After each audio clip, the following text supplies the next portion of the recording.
তোর নাভির উপরের তিলটা কি মানুষকে না দেখালেই নয়? পেছন থেকে হঠাৎ এই কথা শুনে তড়ক করে লাফিয়ে উঠলাম আমি। ঘাড় ঘুরিয়ে দেখি রাসেল ভাইয়া। কিছু জিনিস ঢাকা রাখ, না হলে জামাইকে দেখাবি কি? এই বলে গটগট করে হাঁটা দিল সে। তাড়াতাড়ি করে নিচে তাকিয়ে দেখলাম সত্যিই পেট বের হয়ে গেছে শাড়ি সরে। মনে চাচ্ছিল সত্যিই মরে যাই। এতটা বেখেয়ালি কেন আমি? উফ, কত মানুষ দেখেছি কে জানে। এসব ভাবতে ভাবতে বড় আপুর ডাক, নিপা এদিকে আয়, ভাইয়া স্টেজে এসেছে, গায়ে হলুদ দিয়ে যা ভাইয়াকে। আপু ডাক শুনে তাড়াতাড়ি স্টেজের দিকে গেলাম। যেয়ে দেখি রাসেল ভাইয়া দাঁড়ানো। লজ্জায় মনে হচ্ছিল মাটির সাথে মিশে যাই। ই আল্লাহ, কেমনি কি হয়ে গেল? আজকে আমার খালাতো ভাইয়ের গায়ে হলুদ, তাই খুব শখ করে একরকম শাড়ি পরেছি সবাই। অন্যরা শাড়ি পরতে পারলেও আমি খুব অজ্ঞ শাড়ি পরার ব্যাপারে। বড় ভাবি 1-10টা সেফটি পিন দিয়ে শাড়ি যেন আমার পেটিকোট আর ব্লাউজের সাথে আটকে দিয়েছে। নিচে নামছি আর ভাবছি কি করে কি করব। শাড়ি খোলার সময় এতগুলো পিন কি করে খুঁজে পাবো? তার চেয়ে বড় টেনশন শাড়িটা যদি ছিঁড়ে যায়। এসব 19-20 ভাবতে ভাবতে নিচে নামতেই বড় মামি বিশাল এক সাগরানার প্লেট ধরিয়ে দিয়ে বলল স্টেজে রেখে আসতে। প্লেট রেখে আসার পথেই এই কাহিনী। রাসেল ভাইয়ের খুব ক্লোজ ফ্রেন্ড, আগে দেখা হলো সালাম ছাড়া, আর বেশি কিছু কথাই হয়নি কোনো দিন। আজকে হঠাৎ করে ওনার এই অবতার দেখে মনে হচ্ছিল মরে যায়। এমন ভুল হলো কি করে? আবার এইভাবে মনকে সান্ত্বনা দিচ্ছিলাম, আল্লাহ বাঁচেছে, বেশি লোক দেখার আগেই ধরিয়ে দিয়েছে। সে যাই হোক, ভাইয়াকে মেহেদি লাগানোর পরে যখন স্টেজ থেকে নেমে আসলাম, এক কোনায় দেখি রাসেল দাঁড়িয়ে দাঁড়িয়ে শিহাব ভাইয়ের সাথে কথা বলছে। আস্তে আস্তে গেলাম তাদের কাছে। আমি যেতেই শিহাব ভাইয়ের কল আসলো। উনি একটু সরে কথা বলতে লাগলেন। আমাকে দেখে রাসেল ভাই চোখ কুঁচকে তাকিয়ে বলল, সমস্যা কি? না, কোনো সমস্যা না, আসলে সরি আর ধন্যবাদ দিতে আসছিলাম। মিনমিন করে শ্বাস আটকিয়ে কোনো রকমে কথাগুলো বললাম। তোর কি জন্মের সময় মাথায় অক্সিজেন সাপ্লাই কম হয়েছিল রে? আমার দিকে তাকিয়ে আশ্চর্য সুরে কথাগুলো বলল উনি। হঠাৎ এমন মনে হওয়ার কারণ? আমার প্রশ্ন শুনে উনি আমার দিকে আরও আশ্চর্য হয়ে তাকালেন। আচ্ছা বাদ দে, এখন বল সরি এবং ধন্যবাদ দেওয়ার কারণ। আমার মুখের দিকে তাকিয়ে বললেন উনি, সরি কারণ শাড়িটা সরে গিয়েছিল, আমি টের পাইনি তাই, আর ধন্যবাদ শাড়িটা ঠিক করতে বলার জন্য। এটুকু বলেই বড় একটা নিঃশ্বাস নিলাম। মনে হচ্ছিল একটু পানি পেলে খুব ভালো হতো, কারণ গলাটা প্রচুর শুকিয়ে গিয়েছিল। এটুকু শুনে রাসেল ভাই কিছু বলার আগেই মিলে এসে হাজির। নিপাপু, তোমাকে আম্মু ডাকছে, এই বলেই হ্যাঁচকা টান দিয়ে আমাকে নিয়ে চলা শুরু করলো। পিছনে চেয়ে দেখলাম যেন ওনার মুখে বিশাল এক প্রশ্নবোধক চিহ্ন আঁকা। ঘাড় ঘুরিয়ে মিলের পিছনে হাঁটছি আর ভাবছি, আজব কাহিনী, এত সুন্দর করে বলে আসলাম তাও বুঝি বুঝলো না। খালার সামনে আসতে দেখলাম বাকি 3 বোন মাথা নিচু করে দাঁড়ানো। মানহা আপু আর বড় আপুর চোখে পানি। জিমি মিলির মুখ অন্ধকার। তখনই বুঝে নিলাম আজকে শনির দশা আছে কপালে। নিপা, এই সবগুলোর মধ্যে আমি ভেবেছিলাম তোর আক্কেল পছন্দ একটু বেশি, এখন থেকে তুইও ওদের দলে নাম লিখিয়েছিস। এটুকু বলে খালার চোখ গরম করে আমার দিকে তাকালেন। আমি মাথার মধ্যে ক্যালকুলেশন করতে লাগলাম, এরা করেছে কি? সে যাই হোক, আমি করেছি কি? আর এখন খালার সামনে কথা বলা আর নিজেরে সিংহের খাঁচায় ঠেলে দেওয়া এক কথা। মাথা নিচু করে দাঁড়িয়ে চুপ করে থাকলাম। কেননা আমরা বোনেরা সবাই জানি খালা তার এপিসোড পুরো করবেই। জয়রে জামাল গোটা খাওয়াইছে কে? আমি জানি তোদের মধ্যেই কেউ একজন এই কাহিনী করেছে। এই বলি খালা ফোঁস ফোঁস শব্দ করতে লাগলো, যেন মানুষ না কোনো সাপ। 5 বোন একজন আরেকজনের দিকে তাকালাম। বড় আপু আর মানহা আপুর গাল লাল, মানে কষিয়ে চর পড়েছে গালে। চোখের ইশারায় বুঝিয়ে গেলাম এই কাজ আমার কোনো বোনেরা করে নেই, কারণ আমরা যাই ফাইজলামি করি না কেন কখনো বোনদের কাছে লুকাই না। খালা তখনও তার all India radio station on করে রেখেছেন আর সমান তালে বকে যাচ্ছেন। ভাইয়া একটু পরপর স্টেজ থেকে উঠে উঠে ওয়াশরুমে যাচ্ছে আর আসতেছে। বড় করে একটা নিঃশ্বাস নিয়ে খালাকে বললাম, আপনি কখনো দেখেছেন আমাদের এই টাইপের ফাইজলামি করতে? আমরা মজা করি তাই বলে এমন মজা কখনো করেছি? আমার কথা খালা থতবত খেয়ে বললেন, তো করেছি এটা কে? ভাইয়ার বিয়ে, ভাইয়াকেই আমরা জামাল গোটা খাওয়াবো? আপনি এক কাজ করেন, ভাইয়াকে জিজ্ঞেস করে দেখেন কি খাইছিল ও। আমার সাথে সাথে জিমি, মিলি, মানা আর বড় আপুও সায় দিল। খালা যখন সোজা রুম থেকে চলে গেল, বড় আপু রাগে গজলাতে গজলাতে বলল, ওনার কথা হলো আগে মায়ের পরে বিচার, কিছু না করেও শাস্তি পেতে হয়। সব কিছু ম্যানেজ করে যখন আবার ছাদে গেলাম হলুদের আসরে, তখন মোটামুটি হলুদ দেওয়ার পর্ব শেষ। স্টেজের সেট আপ চলছে গানের জন্য। তাড়াতাড়ি করে দ্বিতীয় সারির চেয়ারে যেয়ে বসলাম। পিছনে ঘাড় ঘুরিয়ে দেখার চেষ্টা করলাম বাকিরা কই, একসাথে বসে গান দেখব। ভাইয়াকে হুড়োহুড়ি করে নিচে নামছে মানে নেচার ইজ কলিং। খুব আফসোস হচ্ছিল ভাইয়ার জন্য। ইস, জীবনের সবচেয়ে গুরুত্বপূর্ণ অনুষ্ঠানে বদনা হাতে ওয়াশরুমে দৌড়াদৌড়ি করতে হচ্ছে। ভাইয়ার জন্য এক বালতি সমবেদনা জানাতে জানাতে যখন সামনে ফিরলাম, দেখি জিমি, মিলি সামনে, বড় আপু আর মানহা আপু একদম পেছনে, আর আমার একপাশে বড় মামি বসে পড়েছে। খুব মন খারাপ হলো যে এরা আমাকে দিল একা করে। গান শুরু হওয়ার আগ মুহূর্তে রাসেল ভাই এসে ধপ করে আমার পাশে বসে পড়ল। বসেই বলল, নিপা একটু পানি খাওয়া তো, গলা শুকিয়ে গেছে, একটু পরে খেলে হয় না? আস্তে করে বললাম আমি। গানের এত শব্দ ছিল যে কোনো কথাই ভালো করে শোনা যাচ্ছিল না। না পারতে ওনার কাছের কাছে মুখ নিয়ে বললাম, একটু পরে পানি আনলে চলবে না? না, এখনই আনবি। এই কথাটা ঠিক আমার কানের কাছে এসে বললেন উনি। যখন কথা বলছিল তার ঠোঁট আমার কানে এসে ছুঁয়ে গেল।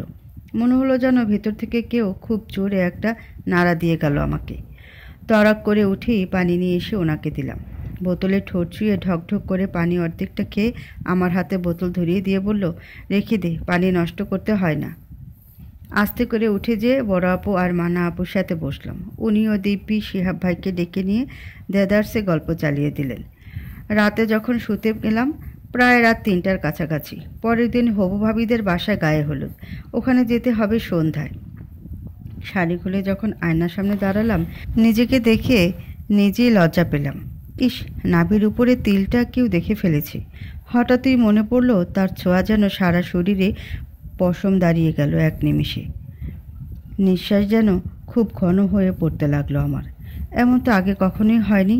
কী রে, অর্ধউলঙ্গ হয়ে কি আয়নার সামনে দাঁড়িয়ে থাকবি নাকি শুইতে আসবি? মানহা আপুর ডাকে তাড়াতাড়ি টি শার্ট আর প্লাজো পরে ঘুমাতে গেলাম। আই ক্যাপ পরে ঘুমানোর খুব বাজে একটা অভ্যাস আছে আমার। আই ক্যাপ ছাড়া ঘুমোই আসে না আমার। সকালে টের পেলাম হঠাৎ করেই দুনিয়া আলোকিত হয়ে গেছে। তাড়াতাড়ি চোখ খুলে দেখি আমার সামনে বড় ভাইয়ের পিচ্চি ছেলেটা দাঁড়ানো, ওর হাতে আই ক্যাপ। যা বোঝার বোঝ হয়ে গেল যে আই ক্যাপ খোলা ময়দানে ডাকাতি হয়ে গেছে। ঘড়ির দিকে তাকিয়ে দেখি মাত্র 6টা বাজে। মনটা এতটা খিচে গেল যে বলার মতো না। সবাই ঘুমাচ্ছে আর আমি হাঁ করে উঠে বসে আছি। জোর করে দাঁত বের করে পিচ্চিটার দিকে তাকিয়ে বললাম, বাপ, খুশি হয়েছিস মুক্তামানিক পাইয়া? পিচ্চিটা কি বুঝলো কে জানে।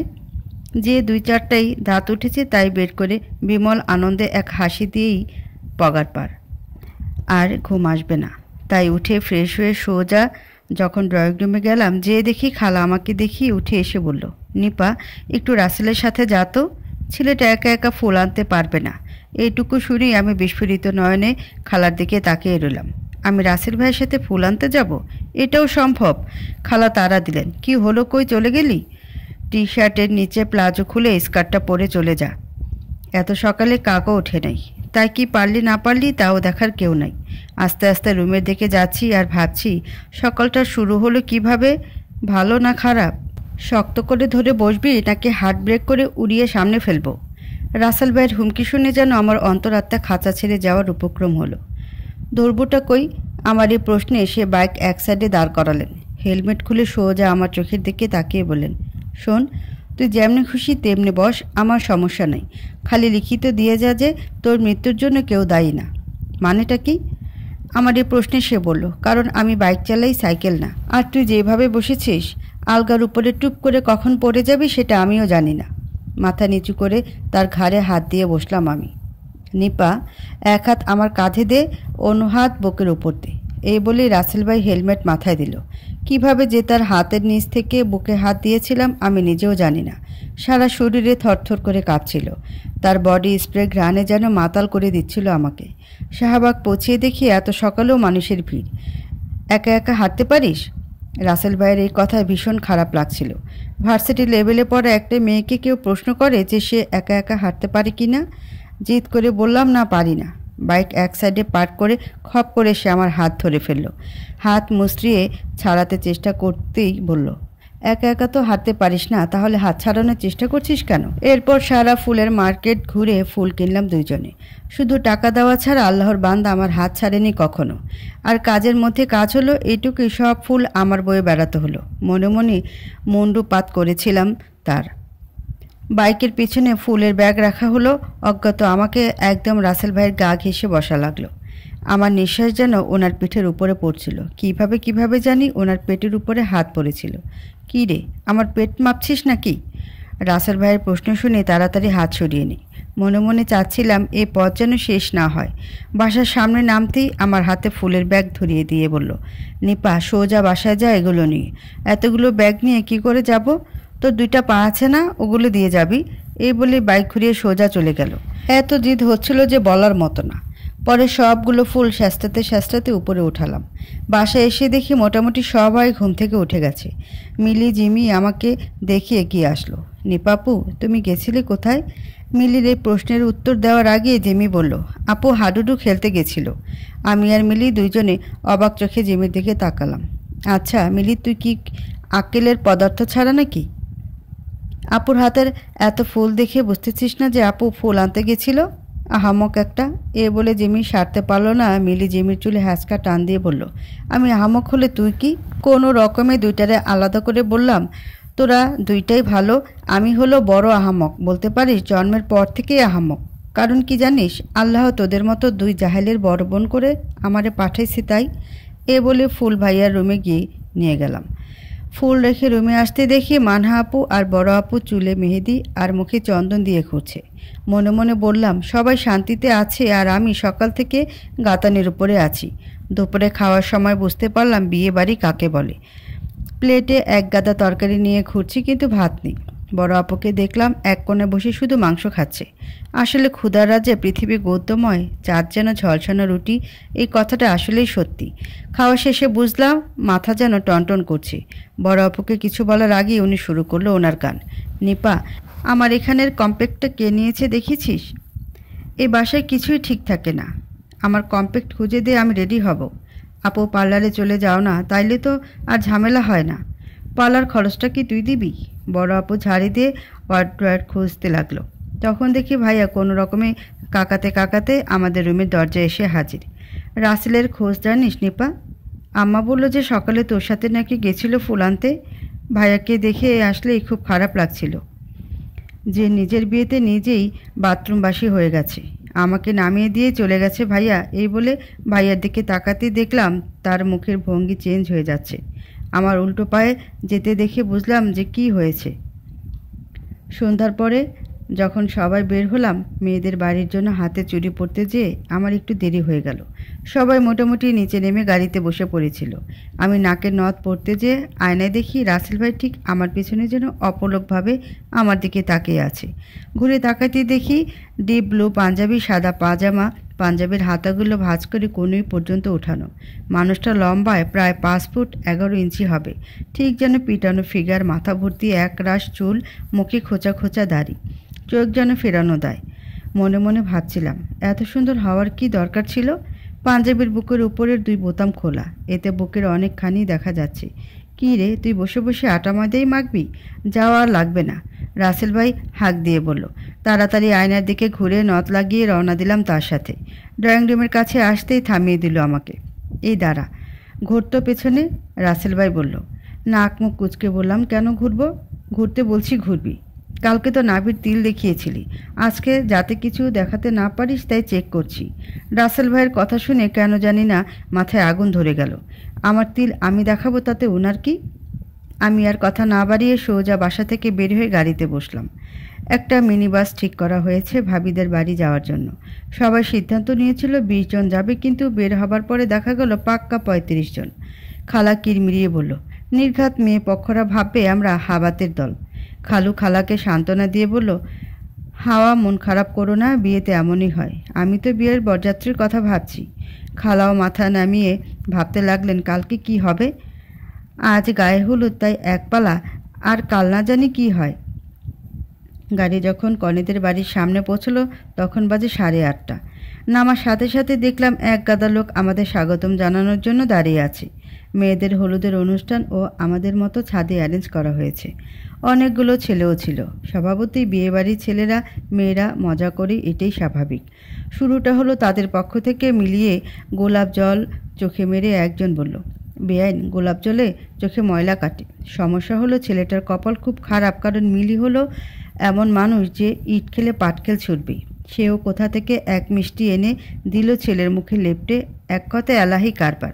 নতুন ভাবির বাবা যখন আমাদের সবার সাথে পরিচয় করিয়ে দিলেন তখন খেয়াল করলাম একটা ছেলে যেন সব কিছু বাদ দিয়ে আমার দিকেই তাকিয়ে আছে। প্রথমে ভেবেছিলাম মনের ভুল, পরে দেখি অন্য কেস। আমি যেখানে যাচ্ছি না কেন আমার পিছে পিছে সেও হাজির হচ্ছে। ভাবির ছোট বোনের সাথে আগেই পরিচয় ছিল। বিয়ে ঠিক হবার পর থেকে ফেসবুকে পরিচয় আরও গভীর হয়। ঝুমু ওই ছেলেটা কে রে ভাই? আমি প্রশ্ন করলাম ভাবির ছোট বোনকে। কোনটা? ঝুমু চোখ কুচকে প্রশ্ন করলো আমাকে। আরে ওই যে ক্রিম কালারের পাঞ্জাবি সাদা পাজামা। নিপা, বোকার মতো কথা বলো না তো, সবাই ক্রিম কালারের পাঞ্জাবি পরে আছে। ঝুমু ঘুরে বলে উঠল। আঙুল তুলে দেখাতে যাবে ঠিক এমন সময় ছেলেটা আমাদের সামনে এসে ক্রস করলো। চোখ দিয়ে ইশারা দিয়ে দেখালাম এই ছেলেটা। আর উনি তো সাত ভাইয়া, আমার চাচাতো ভাই, ইতালি থাকে, আপুর বিয়েতে বেড়াতে এসেছে। কেন, বেআইন মনে ধরেছে নাকি? এই বলে ঝুমু আমাকে একটা ধাক্কা দিল। আমিও মজা করে বললাম, ছেলে কিন্তু খারাপ না। দুজনে খিলখিল করে হেসে উঠলাম। এমন সময় পেছনের কোনো এক শব্দে ঘুরে তাকিয়ে দেখি রাসেল ভাই সামনে, চোখ মোটকে আমার দিকেই তাকিয়ে আছে। খুব আজব লাগলো আমার। প্রথমে ভেবেছিলাম হয়তো অন্য কারো দিকে তাকিয়ে আছে এ ভেবে। পরে ভালো করে দেখে বুঝলাম যে সে আমাকেই দেখছে। মনে মনে দোয়া ইউনুস পড়া শুরু করলাম আর ভাবতেছিলাম, আল্লাহ, আবার জানি কি করেছি আমি। নিপা, তোকে ছোট খালাম্মা ডাকতেছে। সোজা আমার সামনে এসে বলল রাসেল ভাই। খালামণি কোথায়? আমার প্রশ্নের উত্তরে বলল, নিচে সিঁড়িতে। মনে মনে এতটাই খারাপ হচ্ছিল মেজাজ যে বলার মতো না। সব ঝামেলা যেন আমার কপালে এসেই জোটে। এদিকে আরেক কাহিনী টের পাচ্ছি, কোমরের বাম পাশের শাড়ি যেন আমাকে আলবিদা জানাচ্ছে। মনে হয় সেফটি পিন খুলে গেছে। এই অবস্থায় সিঁড়ি বেয়ে নিচে নামবো কী করে?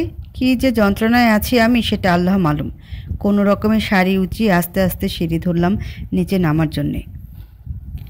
বাড়ির ছাদে যতটা কলরব, নিচে ততটাই শান্ত পরিবেশ। সবাই ছাদে মজা করছে আর খালামণি কোন খুশিতে নিচে নেমেছিল কে জানে। এসব 19-20 ভাবতে ভাবতে যখন 4 তলার কাছাকাছি নামলাম, হঠাৎই যেন কে কোনা দিয়ে হ্যাচকা টান দিল আমার হাতে।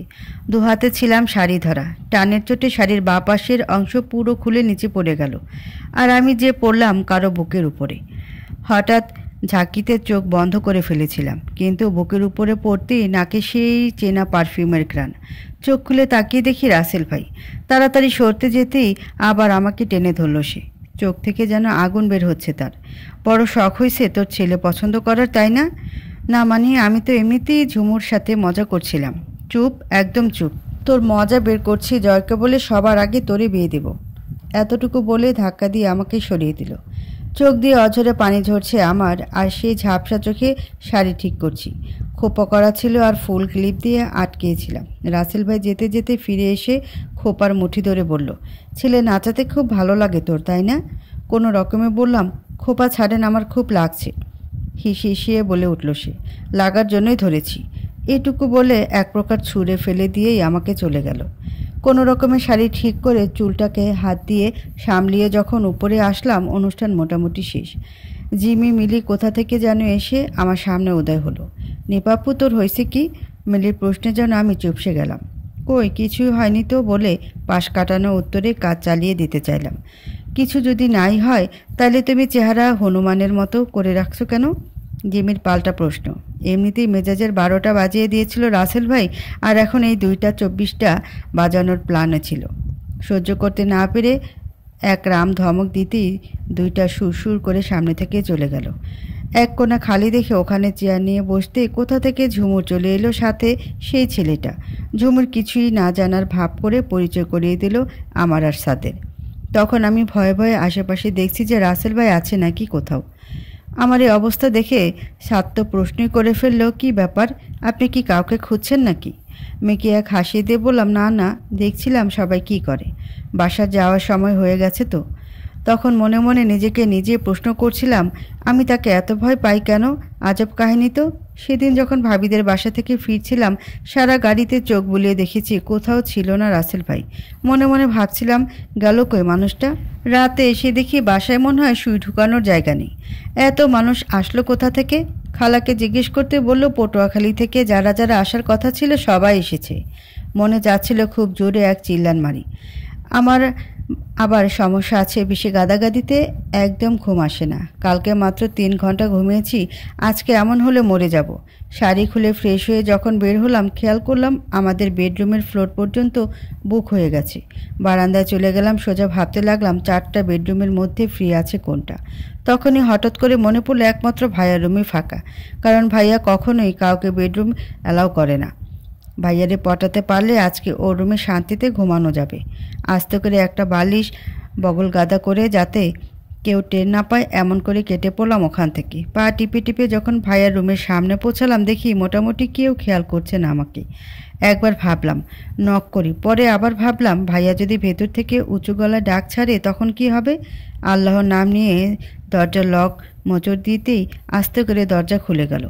আশ্চর্য লাগলো, ভাইয়া লক না করেই ঘুমিয়ে পড়েছে। পরে মনে পড়লো পেটের যে অবস্থা, এজন্যে মনে হয় লক করে নেই।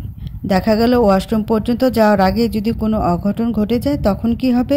রুমে ঢুকিয়ে দেখি একদম শান্ত পরিবেশ, পিন পড়লেও যেন টের পাওয়া যাবে। এসির দিকে তাকিয়ে দেখি 23 টেম্পারেচার সেট করা, আবার ফ্যান ফুলে ছাড়া। এই জন্যে মাঝে মাঝে এত জিদ লাগে ভাইয়ার উপরে। আবছা অন্ধকারে দেখি কম্বল মুড়ি দিয়ে শুয়ে আছে। একবার ভাবলাম লাইট জ্বালাই, সাথে সাথেই প্ল্যান ক্যান্সেল করলাম। যদি ভাইয়ার ঘুম ভেঙে যায়, একটা উষ্টা দিয়ে রুম থেকে বের করে দেওয়া ওর কাছে 1-2 ব্যাপার। কোনো রকমে হাতড়ে হাতড়ে একটা কম্বল পেলাম, সেটা নিয়ে যখন বেডে আসলাম দেখি ভাই এক সাইডে করে ঘুমিয়েছে। আমি তো মহা খুশি, ভাইয়া ঠিক মাঝ বরাবর ঘুমায়, তাও হাত পা ছড়ায়। আজকে সুন্দর করে এক কোণায় যেয়ে ঘুমাইছে। এই না হলে আমার ভাই। অন্ধকারে একা একা ফিক করে হেসে দিলাম। দরজা লক করে কম্বল মুড়ি দিয়ে যখন আমি ঘুমাতে গেলাম, তখন মনে হয় 1টার উপরে বেজে গেছে। হঠাৎ করে কেন জানি না ঘুম ভেঙে গেল। ঘুম ভেঙে উঠলে আমার বেশ খানিকটা সময় যায় নিজেকে বুঝে উঠতে। টের পেলাম আমার মুখটা বেশ উঁচু একটা জায়গায়। মনে করতে লাগলাম, আমি কি ফ্লোরে বসে খাটের উপরে মুখ দিয়ে শুয়ে পড়েছিলাম নাকি। এর 2 সেকেন্ড পরে টের পেলাম আমার হাতের নিচে চুল। আজব কাহিনী, মাথার চুল কি ঘুমের ঘরে ছিঁড়ে ফেলেছি নাকি? আবার টের পেলাম চারপাশে শীত প্রচুর, কিন্তু আমার মাথার উপরে যেন গরম বাতাসের ফ্যান কে জানি ছেড়ে দিয়েছে। ঠিক করে শোয়ার চেষ্টা করতে টের পেলাম মাথার বালিশটা যেন একবার উপরে উঠছে, একবার নিচে নামছে। শেষমেশ কম্বল উঁচু করে তাকাতেই আমার মাথার ভেতরটা যেন পুরো শূন্য হয়ে গেল। ইয়া খোদা, এ কি দেখছি আমি? রাসেল ভাইয়ের বুকের উপরে আমি মাথা দিয়ে তাকে জড়িয়ে ধরে শুয়ে আছি। আচ্ছা, আমি মনে হয় স্বপ্নে দেখছি এইসব। ভাবলাম একটা চিমটি কাটি হাতে। খুব জোরে হাতে একটা চিমটি কাটলাম। আশ্চর্য লাগলো যে আমি ব্যথা পেলাম না কেন। তাইলে আমার ধারণাই ঠিক, আমি স্বপ্নই দেখছি। এই বলে যে চিমটি থেকে হাত সরালাম, ধুম করে রাসেল উঠে বসে আউক করে উঠল।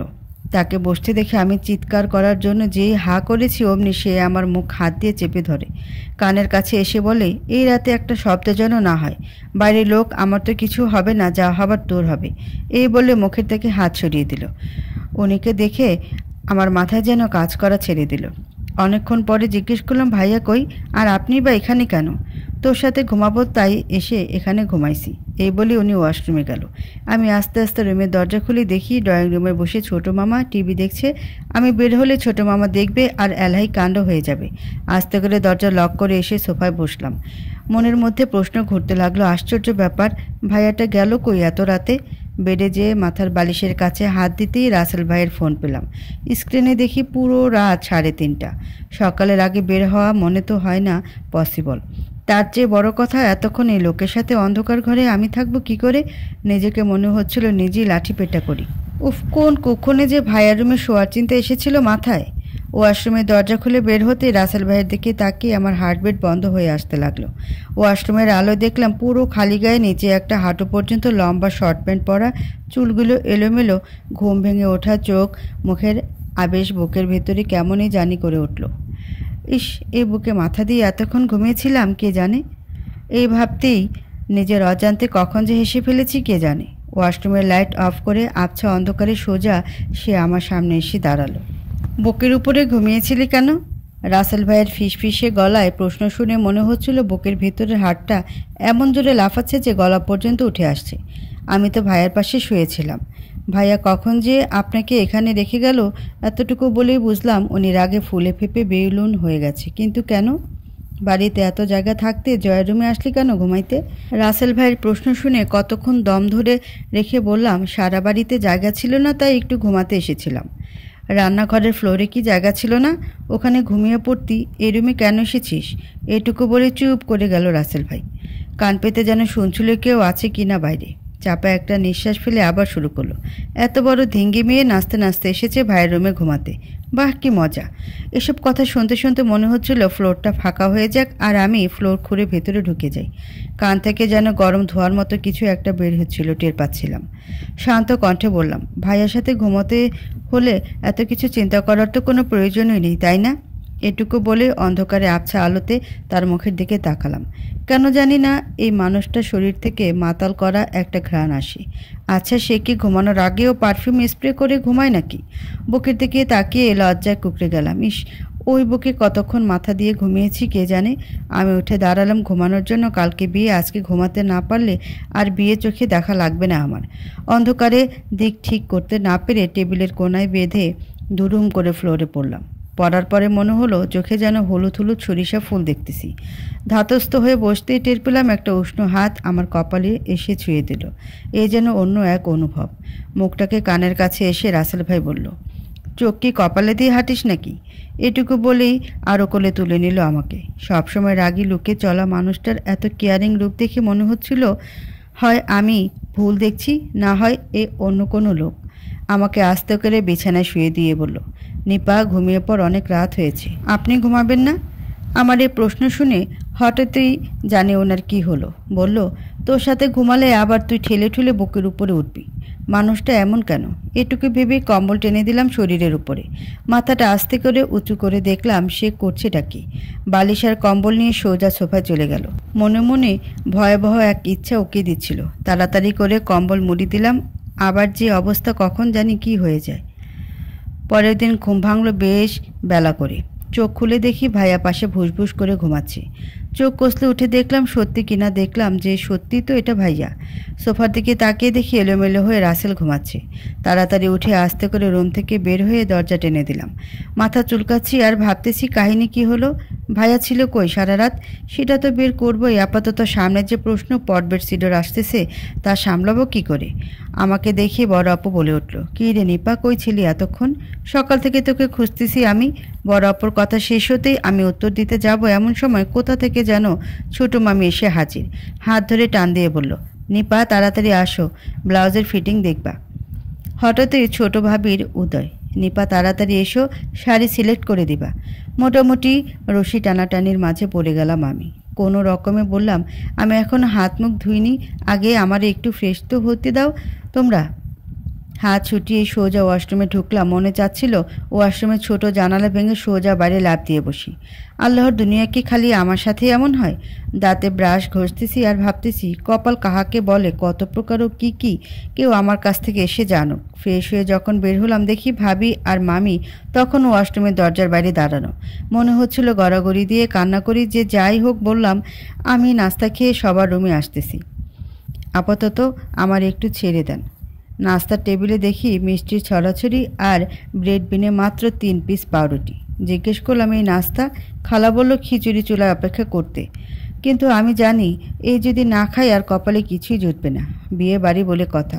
এক কামড় পাউরুটি মুখে দিয়ে মিষ্টি মুখে দিতে যাব, এমন সময় মিলি এসে ছো দিয়ে মিষ্টিটা মুখে নিয়ে চলে গেল। করুণ নয়নে তাকে ভাবতেছিলাম বড় বোন হওয়ার মজা কতটুকু। কোনো রকমে পাউরুটি আর মিষ্টি নাকে মুখে গুজে যখন উঠলাম দেখি ভাইয়া আর মোড়া ভাঙতে ভাঙতে রুম থেকে বের হচ্ছে। মনে মনে ভাবলাম, এইবার চান্দু তুমি কই যাবে? আস্তে করে উঠে সোজা ভাইয়ার সামনে। আমাকে দেখি ভাইয়া যেন একটু থতমত খেয়ে গেলেন। টেনে ভাইয়াকে এনে রুমের দরজা দিলাম। ভাইয়া, কালকে সারা রাত কই ছিলে তুমি? আবাল রানী, তুই যে রাতে আমার পাশে ঘুমালি সেটাও কি ভুলে গেছিস? তোর তো কপাল ভালো যে আমি তোরে ঘুমাইতে দিছি। ভাইয়া শোনো, তোমার ফালতু জোকস তোমার কাছে রাখো। কই গেছিলা যদি সত্যি না বলো, সোজা খালারে ডেকে নিয়ে আসবো। এটুকু বলে যখন ঘুরলাম তখনও দেখি রাসেল ভাই পড়ে পড়ে বেঘরে ঘুমাচ্ছে। ইস, মানুষ ঘুমালে বুঝি এত কিউট দেখায়। ভাইয়া হাত জোর করে সামনে দাঁড়ালো। নিপা, শোন না বুবু, আমি গেছিলাম এক জায়গায়, তাই বলে কি আমারে ডাকবি না কি তুই? তুই তো আমার সোনা বাবু। মাঝে মাঝে ভাইয়ারে দেখলে মনে হয় তেল মারার উপরেও পিএইচডি ডিগ্রি নিছে। জিজ্ঞেস করলাম, গেছিলা কই? একটুখানি মুস্তামুস্তি করে পরে যেই চেপে ধরেছি সোজা গড়গড় করে বলল, আমি অসুস্থ, তোর ভাবি দেখতে চেয়েছিল আমাকে, তাই ওর সাথে দেখা করতে গিয়েছিলাম। ভাইয়ার দিকে তাকিয়ে মনে চাচ্ছিল ওরে মার্ডার করে আমি সোজা জেলে চলে যাই। এই সামান্য বিষয়টা বলতে ওর এমন করা লাগে? কিছু না বলেই সোজা চলে আসে। ভাইয়া রুম থেকে বাসার দিকে তাকাতেই মনে হলো আমি যেন সার্কাস দেখছি। আসলে আমাদের ফুল ফ্যামিলিটা একটা সার্কাস পার্টি, আর সবাই এই পার্টির সদস্য। মিলি জিমিকে দেখলাম দুইটা এক মুঠ চুড়ি নিয়ে টানাটানি করতেছে। মাঝখান থেকে ছোট খালামণি খপ করে এসে চুড়ির মুঠ নিজের জন্য নিয়ে গেল। দুইটা এতক্ষণ চুপ থেকে একটা অন্যটাকে দোষ দেওয়া শুরু করলো। বড় আপু হাতে এখন না দুপুরে পরে মেহেদি দেবে, তাই নিয়ে গভীর চিন্তায় ব্যস্ত। মানা আপু 10 মিনিট পর পর ড্রেস চেঞ্জ করছে আর একজনকে ধরে ধরে জিজ্ঞেস করছে হয়েছে কেমন। বাই চান্স কেউ যদি খারাপ বলেছে সেই ড্রেস ক্যান্সেল করে অন্য ড্রেস পরতেছে।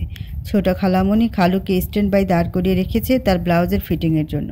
বড় ভাই একটু পর পর কোনো এক কারণে মাথা একবার এদিকে আর একবার ওদিকে নাড়াচ্ছে। যে ভাব করতেছে মনে হচ্ছে নিউটনের নানা শ্বশুর। সবচেয়ে বেশি প্রেশারে আছে মনে হচ্ছে খালা, মাথায় আইস ব্যাগ বেঁধে নিয়েছেন। আর একটু পরপর খালুকে বলছেন, বুঝছো জয়ের আব্বা, যদি জানতাম পোলা বিয়া করানো এত ঝামেলা তাহলে আর পোলা পয়দাই করতাম না। খালু কিছু না বলে ফ্যাল করে খালার দিকে তাকাচ্ছেন। কেন জানি না আমারও মনে হচ্ছে খালার মানসিক কোনো সমস্যা হয়েছে। কেমনই জানি করতেছেন। সারা সকাল পার হলো এই অবস্থা করতে করতে। দুপুরের খাবারের সময় মোটামুটি বিশাল এক হট্টগোল বেঁধে গেল খাওয়া নিয়ে। অনেক খুঁজেও কারণ যখন বের করতে পারলাম না তখন না পেরে ছোট মামির কাছে জিজ্ঞেস করলাম কি হয়েছে।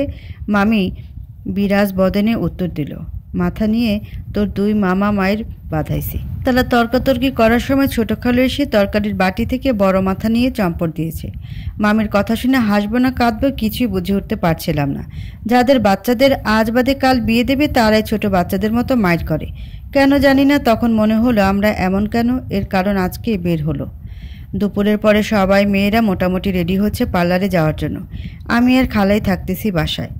আমার কেন জানি না মনে হয় পার্লারে সাজতে আমার আলিফ লাইলার দৈত্যের মতো মনে হয়। সব মেয়েরা যখন দুপুরের পরপরই চলে যায় তখনই আমি আর খালা মোটামুটি কোমরে ওড়না বেঁধে ঘর গোছাতে লেগে গেলাম। আমি আমাদের রুম গোছায় যখন ভাইয়ের রুমে ঢুকলাম তখনও দেখি রাসেল ভাই ঘুম। কখন যে খাটে এসে ঘুমিয়েছে কেই বা জানে। ভয়ঙ্কর একটা ইচ্ছায় পেয়ে বসলো আমাকে। কেন জানি না মনে হচ্ছিল এই কাজটা করলে কেমন হয়। আমি আস্তে করে দরজা চাপিয়ে দিয়ে আস্তে আস্তে হাঁটু ভর দিয়ে খাটের উপরে উঠলাম। কম্বলটা ধীরে ধীরে তার শরীর থেকে সরিয়ে দিলাম। বাবা গো, এই বলে রাসেল ভাই লাফিয়ে উঠল। সারা নাক মুখ ভর্তি পানির ছিটা। চোখ দিয়ে আগুন বের করে বলল, নিপা তুই আমাকে পানি মেরেছিস?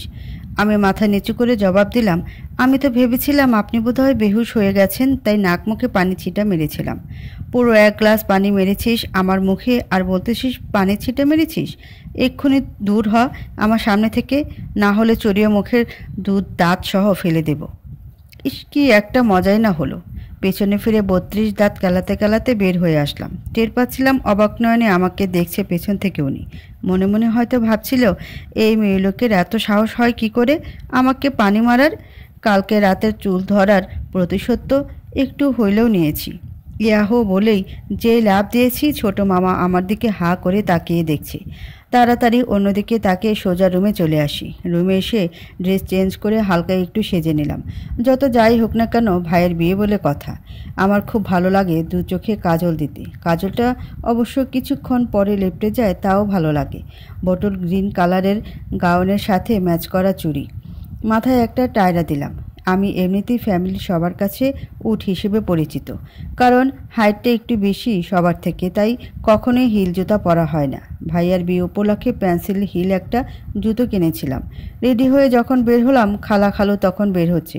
কানের দুলটা ঠিক করতে করতে দেখলাম অফ হোয়াইট শার্ট আর ব্ল্যাক জিন্সে পরে রাসেল ভাই ভাইয়ার বেডরুমের সামনে দাঁড়িয়ে ফোনে জানি কি খুব মনোযোগ সহকারে দেখছে।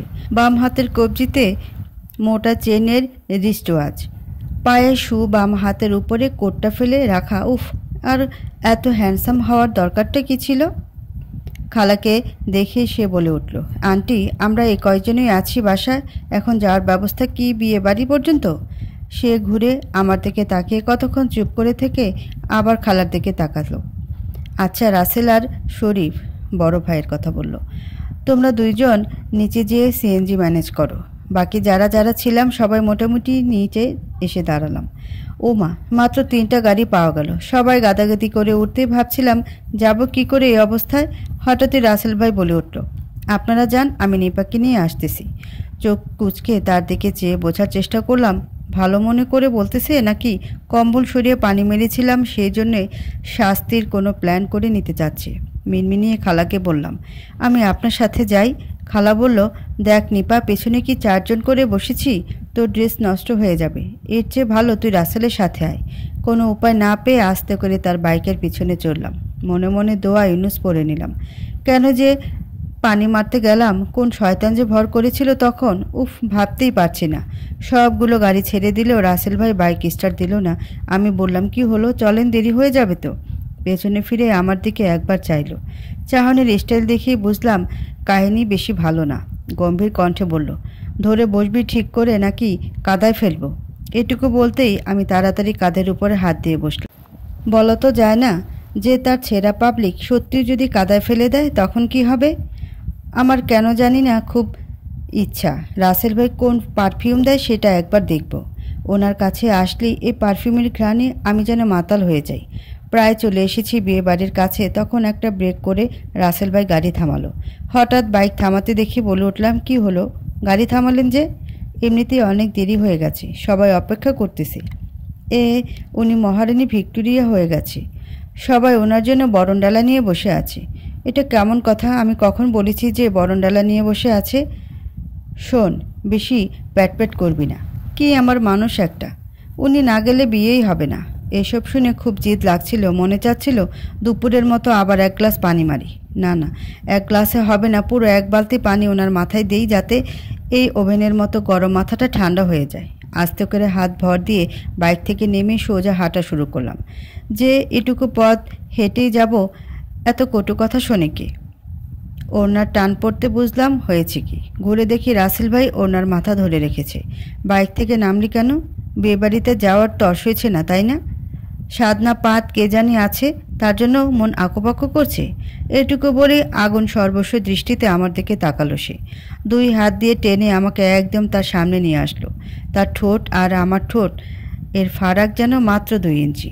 ভয়ে আমি চোখ বন্ধ করে ফেলতেই বলল, যদি দেখেছি আজকে আলকা নাচ নেচেছিস, খবর আছে বলে দিলাম।